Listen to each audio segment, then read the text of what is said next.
This is my journey. Inspired one story at a time, a library of leaders was created. It began as a journey to learn. As time went on, it began to grow. All it needed was a platform, and this podcast was created to listen, to inspire, to share. I am a storyteller, and this is my journey.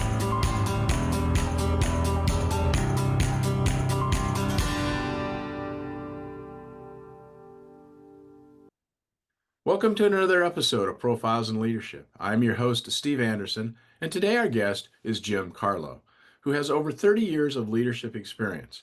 He is an accomplished business strategist, speaker, and author, having successfully driven explosive growth for healthcare organizations, from startups to industry leaders.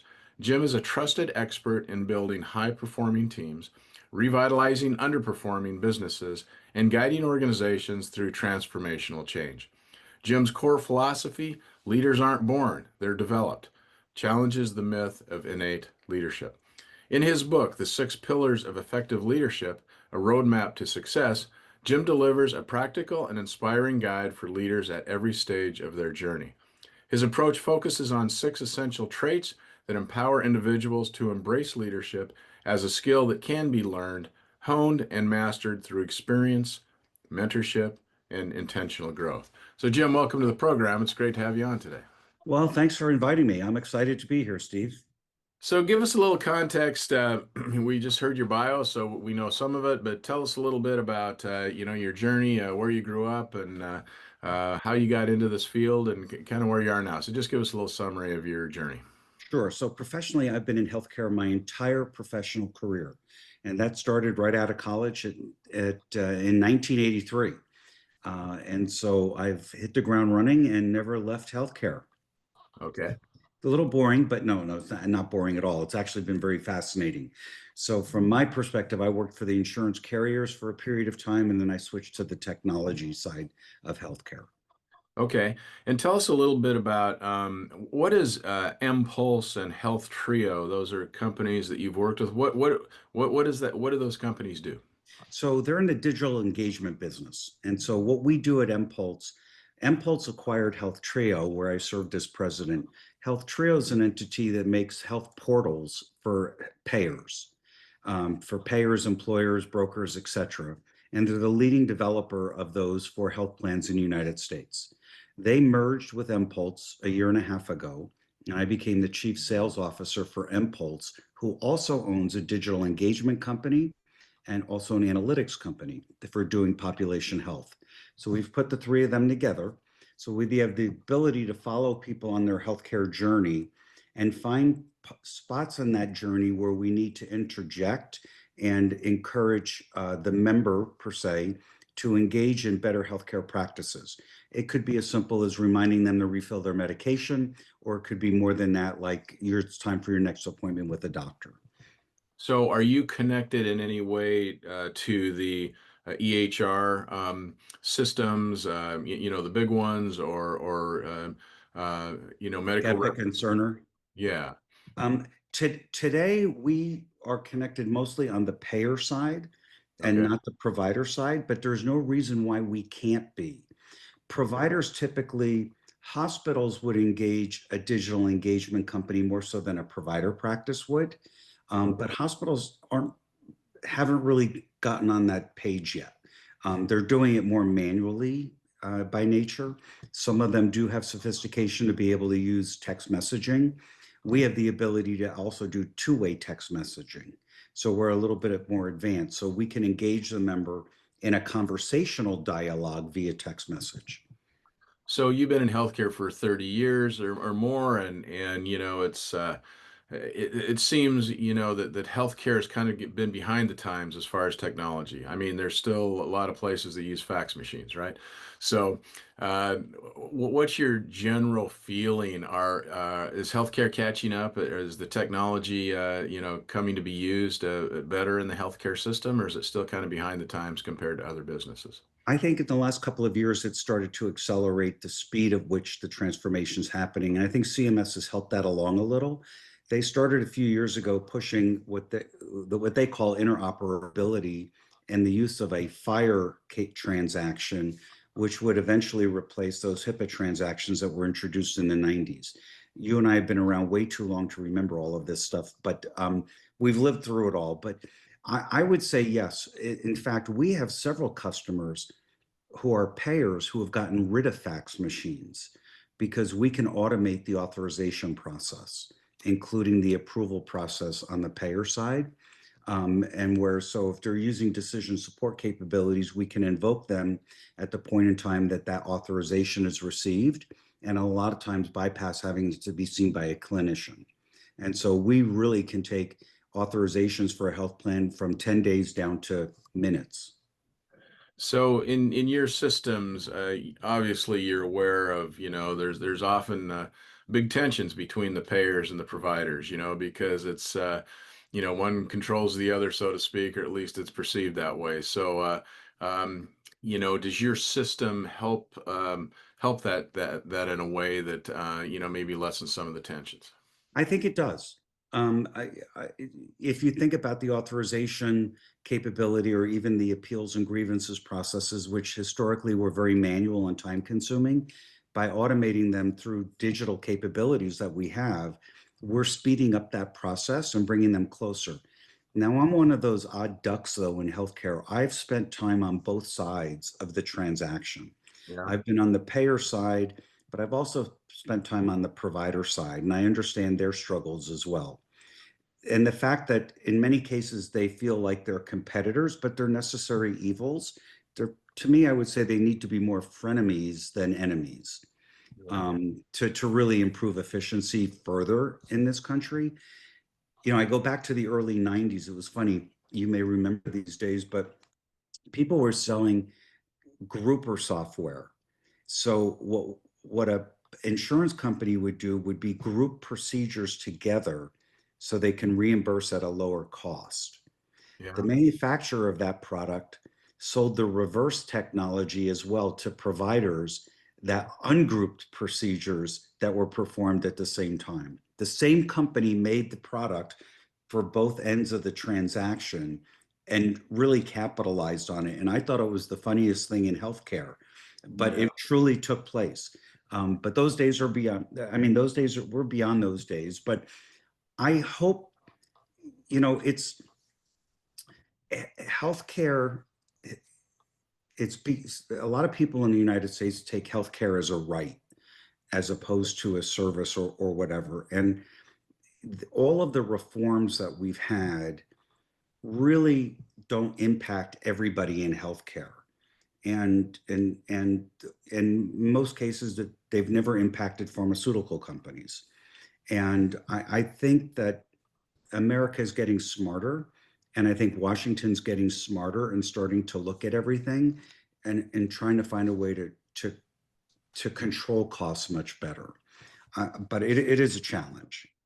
And do you think that, you hear it often, in the media and or among providers and systems and well that, healthcare in this nation is broken. Do you feel that way? Do you feel that we're just kind of off the rails here, or do you think that we just need to refine some of these issues that you discussed earlier? I don't think we're off the rails at all. I think we have to set expectations though. For the longest time, the expectation of a patient was if I go to the doctor, I need to leave with a prescription. If I don't leave with a prescription, I've not been served properly. Well, that's not necessarily true. I remember when my kids were young, they're now all off the payroll and off the cell phone bill. So, but when they were young, we actually had a pediatrician who was very reluctant to prescribe and would say, look, this is really a viral thing. I could give you an antibiotic, but it's just you're taking an antibiotic that you don't need to take because I really believe it's viral. If this is bacterial, it'll get a lot worse over the next 48 hours. So let's treat it as viral and come back if you need to, or just call me and I'll call in the prescription. So I think that transition and experience for us as a family was interesting. And our expectations onward were we're not always going to get a prescription. But I don't think people measure it that way in this country. Yeah. Well, I do think the expectations are unreal, and we can look at fault and whatever, but and it was back in the days when politicians basically told you that healthcare was free and that you shouldn't have to pay anything, and I think the system is changing over time, but obviously there's some frustrations with it, but hopefully we're moving in the right direction. So let's talk a little bit in the bio. You talk about you've had a lot of experience in leadership and leading teams and being in different size organizations. And, you talk a lot about that leaders aren't born, that they're developed. And so, we've heard that argument many times. We've heard it on the other side too. So tell us what your philosophy is on that statement. So, in terms of, I'm a perfect example. So, if one was to believe that leadership was genetic, then in my lineage and ancestry, somebody would have been a CEO or an executive. But my dad was a carpenter, his dad was a mason, and his dad was a chicken farmer. And so I can't point to anyone on my dad or mother's side that genetically would have made me believe that I was born a leader. I truly believe my leadership skills started to develop right when I got out of college. And the way I lead today is far different than the way I led or managed back in 1983. In 1983, management style back then was more militaristic or authoritarian, where you basically dictated orders for people to follow. Mhm. Today, that doesn't work. Well, unless you're in the military. But today, it's more collaborative. Today, you have goals you have to achieve. You have KPIs that may get measured. Your boss isn't standing over you, making sure that the 5 widgets spit out of the machine on time that if you're in a manufacturing facility. And so, as evolution has happened, leadership has evolved and changed. And so, again, if I look at the first team I managed in my first management role, and I look at how I do it today, it's vastly different. And I probably owe those people an apology Yeah. way back then, because it just was a very different environment and leading was different. And it took us a while, I think, to evolve to that.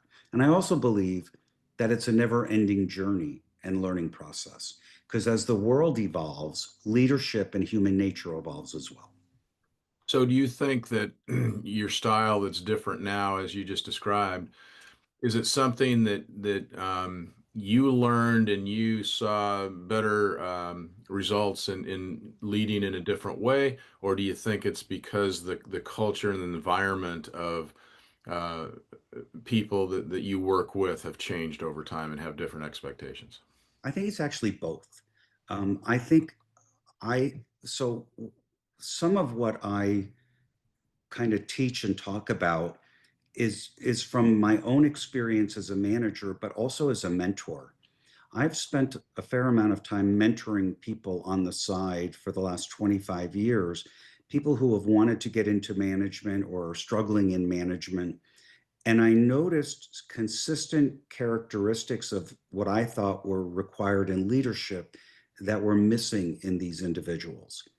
And when you dig deeper, you learn that a lot of companies have made the same mistake where they took an individual contributor who was doing a great job and said, "Hey, I'm going to make you manager." And that's how they got into leadership, but they didn't give them any guidance once they got there. There wasn't a roadmap for them.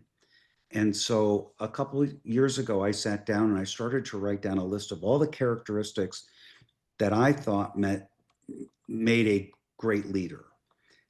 And I had like 18 items on a piece of paper. And I said, I can't write a book about 18 items. That can't be, nobody will implement it. Yeah. And so I worked really hard to try to synthesize it down to a handful of key ones. And I landed on 6 of them. And so I believe that those 6 pillars are really required today to lead effectively. And but not all of them. I didn't learn all of them in the last 5 years. like integrity was something that hit me like a brick when I in 1983 when I got out of college. Yeah, yeah. And for those watching on video, I'm just holding up your book here, the Six Pillars of Effective Leadership: A Roadmap to Success. A great book. It's very well done, I thought, and very practical, and something that can be easily digested and implemented, as you said. So nice job on that.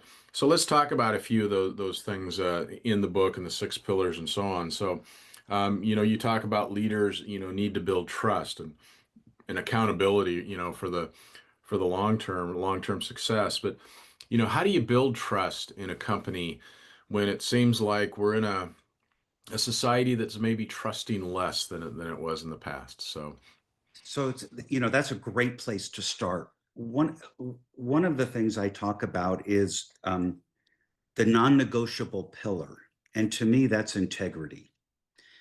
If we don't operate with integrity and transparency, we can't build trust with our teams. Our teams are looking for their leader to be able to act and behave the same way consistently with making decisions with regard to the business or what's happening around them. If they see a leader that doesn't operate with that level of integrity, they're not going to trust that leader. They're not going to believe in that leader, and they certainly may not follow that leader.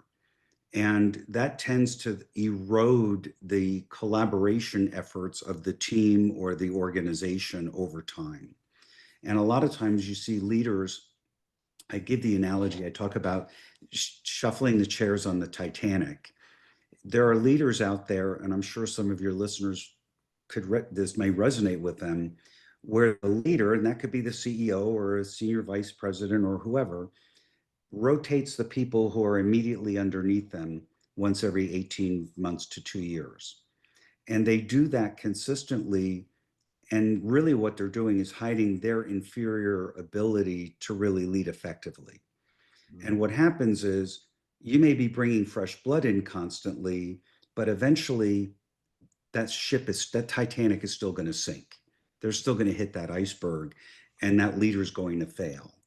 Whereas a leader who has evolved with what's happening and as the world changes and keeping up with leadership trends that are happening is able to build a team that believes in each other, operates as a team, performs as a team, and can excel as a team.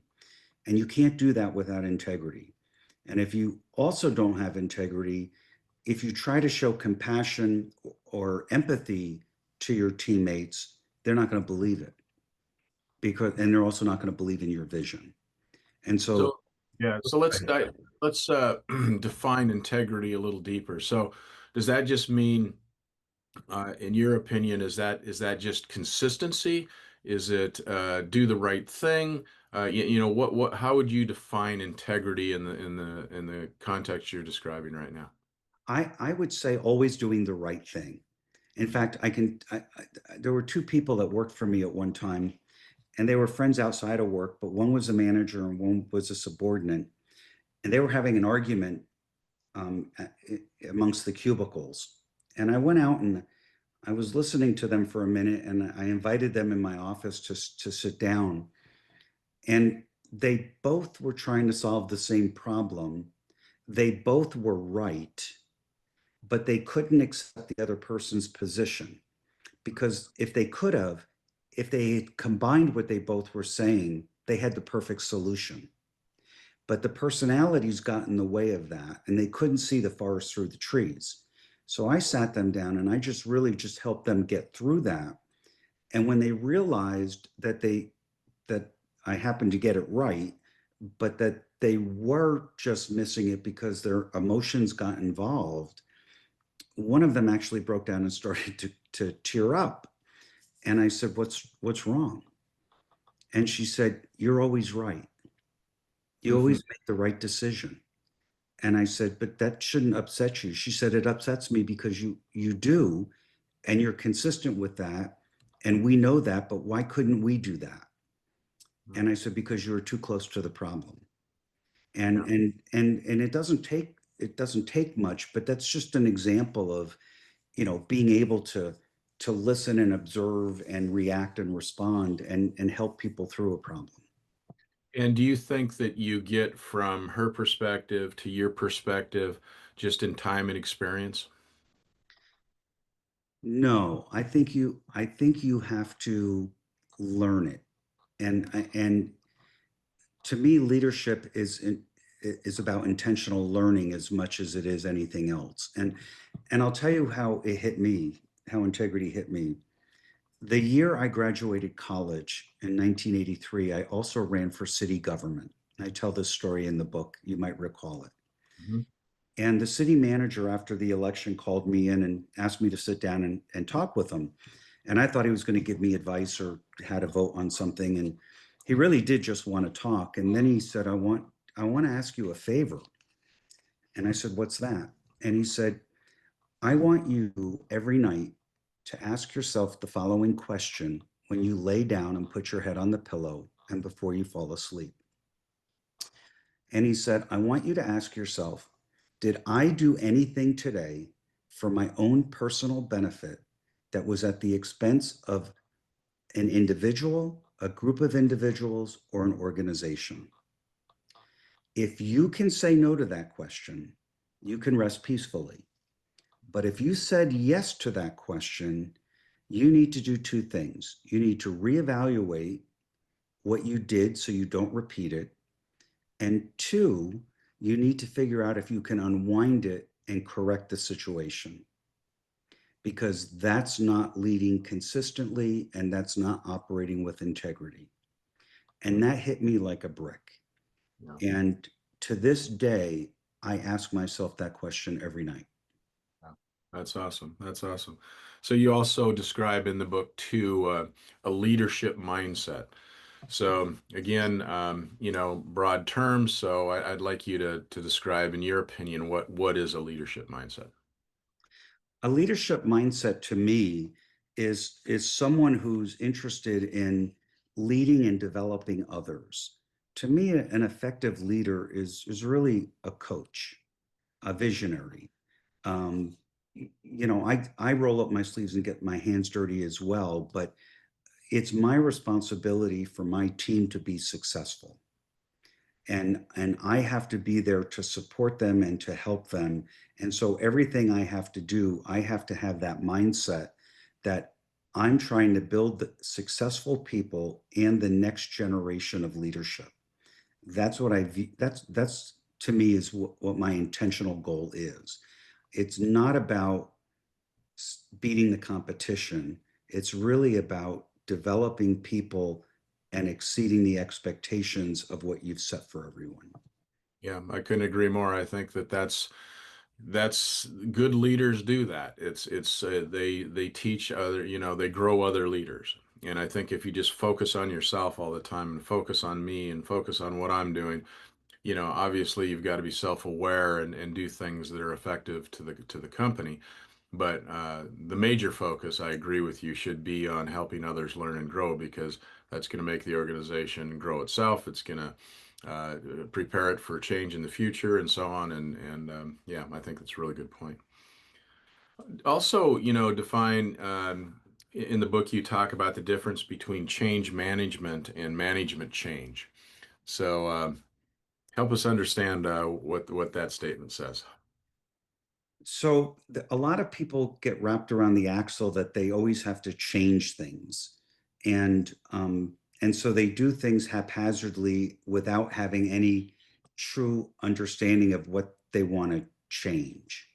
And so to me, a lot of people in, a lot of people institute change management things for things that aren't broken just because they think it's time to do that.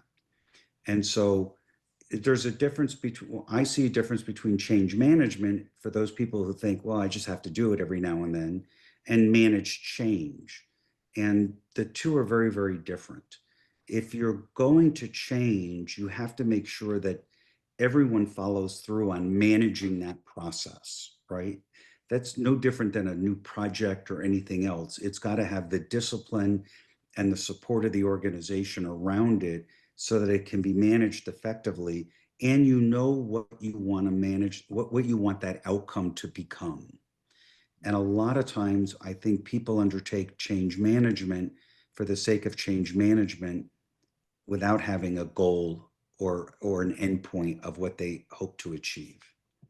Yeah, well, that makes sense. You talk a lot in the book too, and I think there's a whole chapter developed to it is using humor as a vital part of leadership. So, that's not a skill that is often listed as a leadership skill. So, tell us about your theory about using humor in your leadership approach. So for That's a great question, and the one reason I like that question is I think a lot of people when they hear humor get it a little wrong. I'm not talking about being a stand-up comedian at the water cooler. That's not when I speak about humor and leadership. It's about using leadership as a leadership tool. I'll give you a few examples. Mhm. When I start off a meeting, I typically will start off with something jovial or funny. And a lot of times my humor is self-deprecating because I do a lot of stupid things myself on my own. And so why not laugh about it with others? It also humanizes me with others. But I'll kick off the meeting with something to kind of get everybody relaxed and focused. If you think back, Ronald Reagan used to do this highly effectively anytime he spoke. And and he had a way about him, and he was also one of the few that was able to work with both sides of the aisle. Yeah. And throughout his life, he spent time on both sides of the aisle, and he was probably one of the last great presidents we've had, or in my personal opinion, because of that ability to bring the people together. And humor was a way that he did that. I also use humor to deflect or to when there's conflict. I typically will inject humor to get people refocused and to relax them. Also to redirect. If I'm in a meeting and some people are going down a path that gets everybody off track, I'll sometimes use humor to bring everybody back into position, into where we're trying to get to with whatever we're discussing. So I think there's a role for humor, but I also think it has to be used appropriately. Yeah. People today are hypersensitive, and a lot of humor, when you watch comedians on TV, a lot of humor is not very socially acceptable. So you got to be very, very careful with how you use it as a leader. Yeah, and I think you make a good point. You said self-deprecating, which, you kind of make fun of yourself and make things that way. Don't make fun of somebody in a room, with a bunch of other people in it.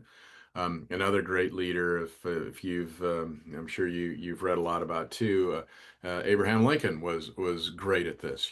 He was always kind of making fun of himself or saying what he did, this was stupid, or some mistake he made or whatever. And you're right. I think it just kind of norms it a little bit in the sense that, I'm human. I'm like you. I make mistakes. I do silly things, and I think people appreciate hearing about that. Yeah, I do too. And I think as a leader, what I never want to be perceived as in leadership as is unapproachable. Yeah, And I think humor humanizes the leader and gets people to understand that I'm no different than they are. yeah, for sure. You mentioned it earlier a couple of times already, and I just want to dig into it a little deeper. You give a lot of credit to mentoring, and and your mentor. So tell us a little bit about, someone who influenced you early on and was a mentor to you, and then what do you do in the companies you've been a leader in and president of, and so on, to get that leader mentorship culture, so to speak, into the company? Those are two great questions. I have been extremely lucky to have worked with a lot of great leaders who really have instilled w- the way I lead today. Um, and there's probably too many to name off without offending one or two in the process by not naming them. But I can think of my early days in the insurance business. Here in Dallas, there was John French. There was Mike Gaffney. Um, there were, I can name enough. I worked for Ross Perot, who really instilled the compassion and empathy um, capability. And as a leader, Mr. I think the American public never really understood Mr. Perot Yeah. and what he was capable of doing. And having worked for his organization for almost a decade, he was an amazing man. He returned every phone call, whether he knew you or not. And he would help out. I could tell stories for days on the things he did that people would never know. You know, you hear the big things about when he helped get his employees back from across the other side of the world in the EDS days. But I don't think they really understood the philanthropic stuff that he did on his own, that he didn't have to do, but he did to help people. Yeah. Yeah. He was interesting leader for sure. And, I can remember back for those that watched when he was running for president in the debate. And Clinton was going on about how he did this and did that for Arkansas, and it was great. And I always remember Ross Perot's comment when it was his turn to talk, and he said, "Well, just because you can run a ma and pa store good doesn't mean you can run Walmart." That was a great comment. Anyway, He was good with the one-liners. He definitely had a sense of humor. yeah. But he he's he was definitely a very impactful person. And So you've been involved in several different companies and in that leadership level. So, how do you work that into the company? Do you actually assign people mentors? Do you just let it kind of happen naturally? How do you foster a culture of mentorship?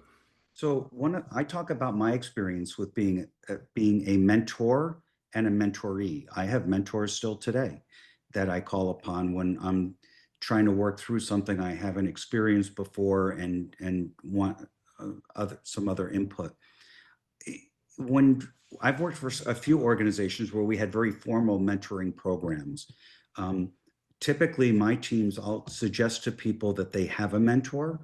And when I do suggest it to them, I do tell them it's okay if it's somebody that you work with, but it's also good to have somebody as a mentor who's outside of the organization, who can give you a fresh perspective, who's not involved in the situation at all. And so I typically will tell my teams, you know, if you need somebody to talk through something, my door is always open, but you should also be talking to people that you believe in, who you trust, and who you would follow their input on leading others or on situations.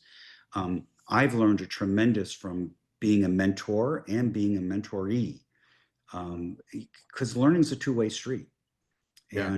and learning, like leadership, is a never-ending process.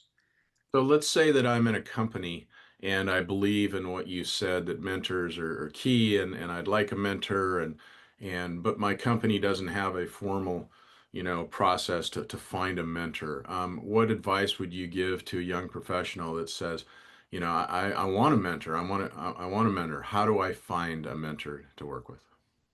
You know, this first person, you're the first person to ask me that question, but I would do a couple of things. The first thing I would do is I would look at who's in my LinkedIn network that I could connect with, that I know close enough that I could approach them to be a mentor. Um, if someone is struggling with finding a mentor, and I have said this on other podcasts, write me an email or call me and I'll help guide you in how I pick a mentor. And what I would do is look at where is my challenge? Where are my biggest challenges where I think I would need input on? Is it personnel management? Is it development of goals or KPIs? And then start to think about who could help me with that? Who in my life do I know may have experience with building KPIs in an organization or building organizational development?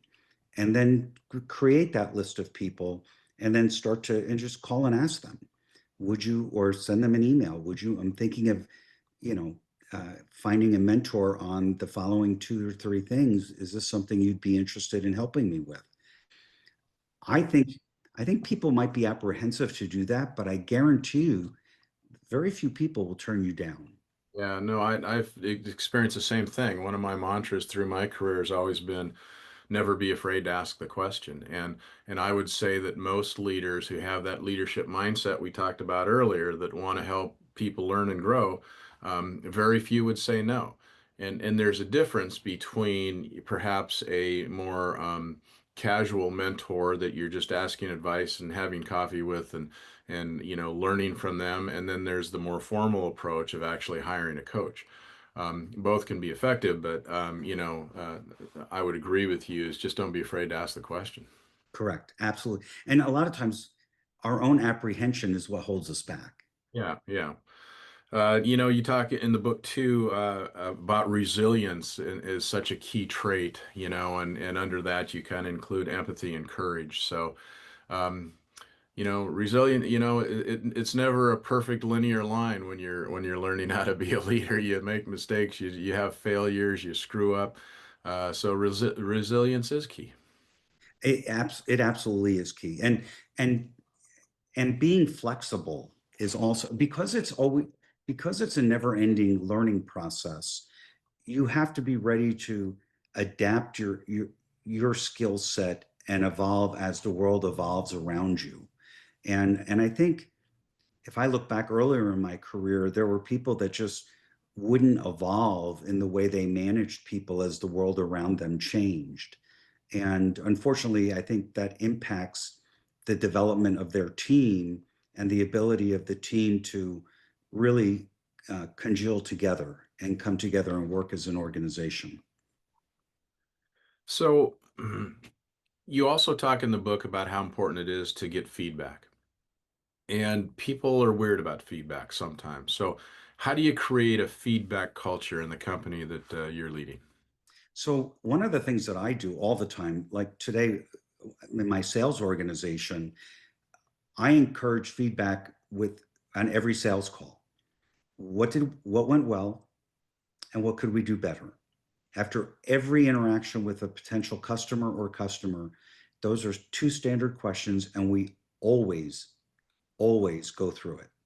And so I think by me pushing that mantra and discipline, I think that helps people come along on that and they start to catch on and do it themselves as well. And so that has worked for me.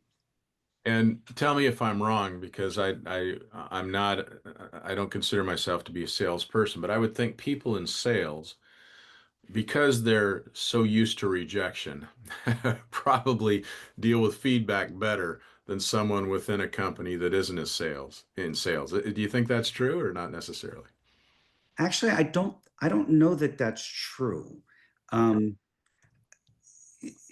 I can see it both ways because I can see I've been on both sides of that, sales and non-sales, Mhm. and I think it's more based on the personality traits of that individual Yeah.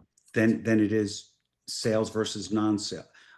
Although, in the Major League Baseball, you only have to hit the ball safely 3 out of 10 times to get in the Hall of Fame, right? Uh, So, in fact, I tell that to salespeople all the time. Just remember, to get to the Hall of Fame, you can strike out 7 out of 10 times, and nobody's going to care. You're just still going to end up in the Hall of Fame. And so and maybe the number's a little bit higher now, but the reality is, failure's all around us. And the thing about it is, failure, repeated failure, you learn from failure, you learn from making mistakes, yep. and you learn, and you can only, and if you make a mistake, the only way to do better is to not make that same mistake. And so it's a learning opportunity. And so those 7 strikeouts, what did we learn from them? And did we change the position of where we stand when we go to hit the ball? What did we change as a result of the things that we missed? Yeah, yeah, for sure. In the book, you use a lot of case studies, which I always appreciate. I'm a person who considers myself a storyteller, and I love stories. So it always helps when there's a true life story. So That's great. You use that in the book, and you also talk about in the book too about a compassionate leader. That you need compassionate leadership, and I think people might assume that they know what that means, but again, in your opinion, what is a compassionate leader? A compassionate leader is one who's there and who actually can tell when you're having an off day. Hmm. If a leader is that in tune to their people, they're really a compassionate leader. It's it's being able to understand where someone needs either an uplift, or they have something, you can tell something's going on in their life, and you're there to help give them direction. You can't solve it for them with compassion, but you can support them. And it means you've got to be in the moment with people, and it means you've got to understand, you really need to understand the personalities and the emotions of your employees that report to you directly, in order to tell when you need to show compassion or when something may be wrong. Yeah, 100%. You can't treat everybody the same because some people require different levels of what you just described. Some people can swat it off and go on and it doesn't bother them, and other people they torture themselves about it. So you have to anticipate that as a leader and have that emotional intelligence to know, when do I show this higher level of caring or compassion or whatever you want to call it, because this person needs it and maybe this person doesn't need it as much. Totally agree with that. Everybody's still an individual, Yeah. and and it requires, you can't you can't apply one thing to all people. Everybody's, you've got to treat them as the individual that they are. So you're a fan of journal writing too, in the leadership journey. So um, tell us what your thoughts on that are, and do you still do that? Yeah, I have notes here already from today, plenty of them. Um, actually, first thing I found for myself growing up, that I remembered things better when I wrote them down as I was hearing them. Note taking in school. If I didn't take notes in school, it was harder for me to recall what I was learning or what I was hearing. And it transcended into work life. When I first originally was on legal pads, right? And you made your list of things to do today, and then you took notes on that pad, and then you take those lists, put in the next day. Then they created day timers, which I still use today. And in fact, I believe, for me, if I take notes on my computer, I don't remember them as well as when I write them down, because when I'm typing on the computer, I'm thinking too much about where's the T key, and I'm not as actively listening as when I'm writing. Yeah. And it's interesting, and I don't know if that's just a quirk of mine, which is possible, um, or if others have the same type thing. But I see a lot of people taking notes electronically today, and every time I've tried to do that, I don't remember the conversations as well as I do when I write them. Yeah, that's really interesting. That's definitely kind of a left brain, right brain thing that requires you to do that. And I just interviewed somebody recently that was part of the Amazon culture, and they they believe that a narrative, writing out your thoughts and what you want to do or your vision or whatever, and presenting it to the team, and then letting that team read it before you talk about it, is a very effective way. And they feel that the narrative of writing it and then the part of reading it, is a good step to really understand what's going to happen. And I think it's just an interesting idea, because I don't think that's necessarily intuitive to people to think that that would be a good way to do it. Yeah, it's, to me, it's about being able to remember, recall, and learn. I mean, you pick up so much from interacting with other people, and a lot of times I don't want to miss I don't want to miss something. There's a nug, every conversation I have with somebody, there's some nugget I walk away with, and I want to make sure that's written down somewhere. Yeah. So let's jump back a little bit to healthcare. You've got vast experience in healthcare, and that's my background as well. So I just have I'd like to pick your brain about that a little bit. So, do you think insurance companies have too much control in the system? I don't anymore because they're mandated to a certain profit margin. And but they don't call it profit margin. They have to spend so much on medical care, what they call the medical loss ratio, in order to, and if they don't spend that, they have to refund premiums to that level to the people who paid premiums. So I don't think they have too much control. The downside of this is I also don't see us being a single payer environment with the government running it because the government can't process a claim. The Yeah. government doesn't process a claim today. It's Mhm. all outsourced to insurance companies and third parties, whether even Medicare. And so I don't think single payer is the solution. Um, it could be Medicare Advantage for all. I don't know. Um, but I think the way this country has evolved, I think consumers will always want to have a choice. Yeah. Yeah, especially the American culture, because I know that, when we look at other countries, everyone says we're the only country that kind of does it this way, right? And and there's other countries that have hybrids, where, that there's universal care or single payer care for your baseline, but then you can, up buy if you want to get more health care and so on. And then there's a lot of countries in the world that just do the single payer system. So it makes, and it's easy for me to say now that in my semi-retirement role as to, what makes the most sense. If you're in a for-profit company, of course you're gonna, don't want to go to, single payer system. Yet on the other hand, we know the the burdens of a single payer system, and as you just said, how do they manage it and make it work? Um, but why are we the only country in the world that does it the way we do it? Well, I can't answer that question, but there are several countries that are very similar. South Africa is very similar model to ours, including with networks of doctors. Mhm. Um, Next would be Australia, which is primarily individual coverage. Um, but at one point, we worked on a project for a company in Australia and building basically an ATM type machine where people could walk up and enroll in healthcare in the mall in like Mm. an ATM machine.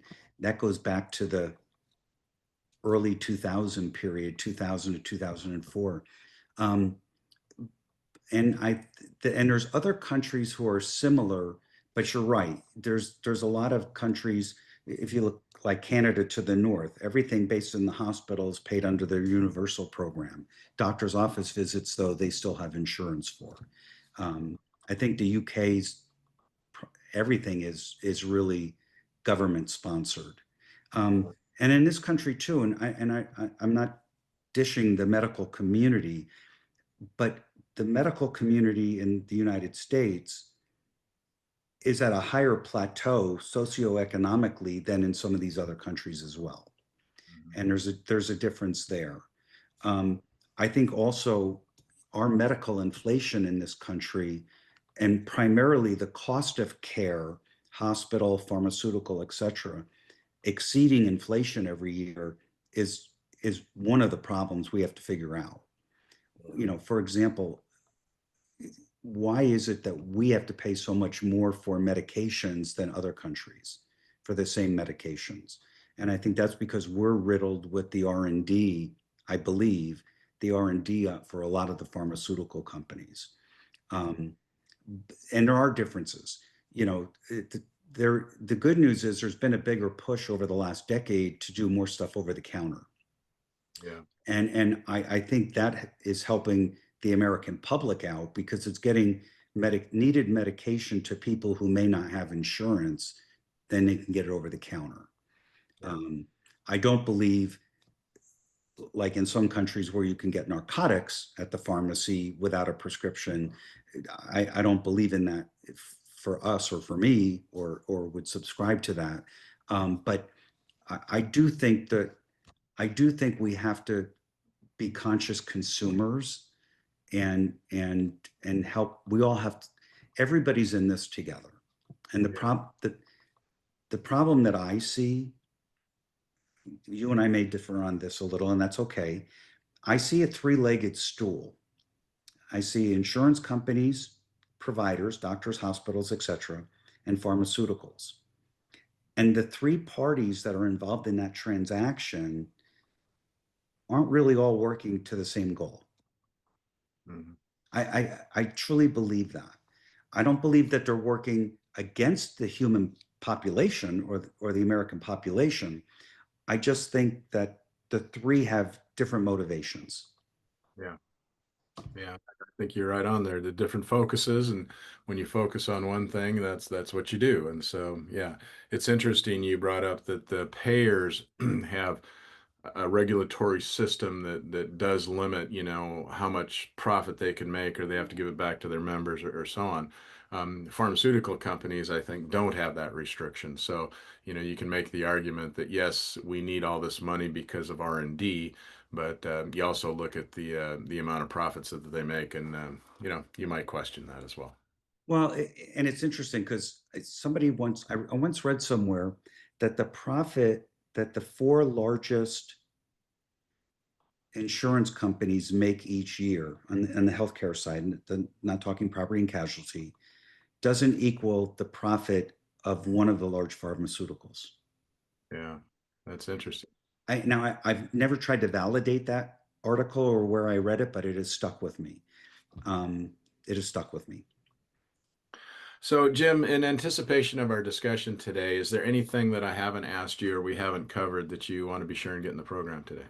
No, but I do want to thank you. Um, I have done a number of these. You are the first person that has actually read that book cover to cover, and I know it from the questions that you have asked. And I applaud you, Steve.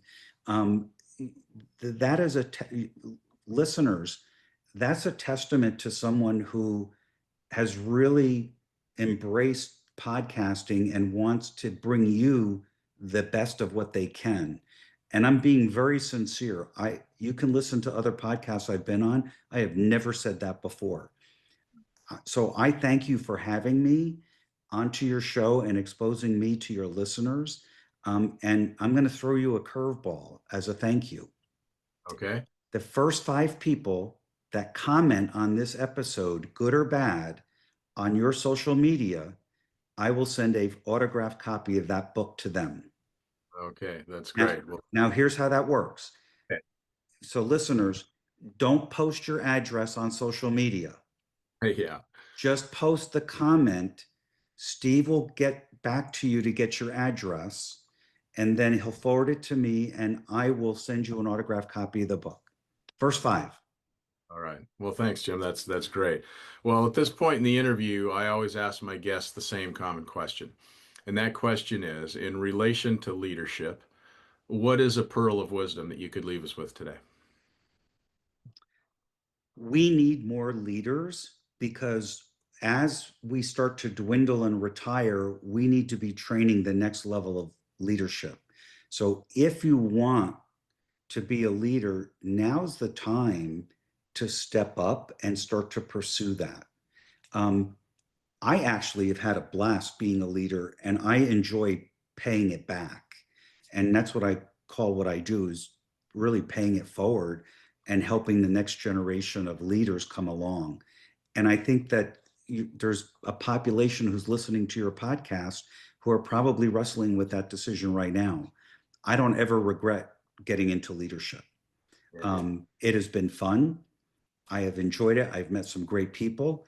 I've had people come back to work for me, which I guess they like the way I lead for them to want to work with me again. But don't be afraid. The water's warm. It's not frigid cold, but jump in like the rest of us. Yeah, for sure. I mean, I feel the same way. I mean, we've all run into people that say, "Well, I don't want to be a leader. I just want to, put my head down and do what I do and do that, and I don't want to lead other people. And that's good and fine, and we need people that do that sometimes as well. But I would agree that the real reward and the real inspiration, whatever, is when you work with other people and you watch them learn and grow and you watch them improve and help you be better at what you do and able you to grow the organization because now you have a lot more people involved and excited about it. That's what drives me, and it sounds like drives you as well in a leadership role. Totally agree. Well, thanks, Jim. This has been a real pleasure. I've learned a lot, as I always do, which is why I do this podcast, because I like to, learn from others and hear how others' journeys and what they've gleaned from that. So thanks for sharing your stories and your book. I would assume that you can get it at all the places you get books, Amazon and whatever. Yep, you can get it on Amazon, Barnes and Noble, Google, and I think there's even a few other places online, or you can get it from me at my website. So it's just jimcarlough.com, www.jimcarlough.com. And my name is on the screen. Don't put any dots or periods between first and last name, and you can order it right on my website. And again, it's called The Six Pillars of Effective Leadership, a Roadmap to Success. So thanks again for your time today, Jim. I really appreciated it. Have a good rest of your day, and maybe we'll run into each other down the road one of these days. Thank you again for having me. Okay, take care. Bye bye. Thank you for listening to another episode of Profiles in Leadership. To listen to all my interviews, subscribe to Profiles in Leadership with Steve Anderson on Apple Podcasts, iTunes, and many other popular podcast platforms.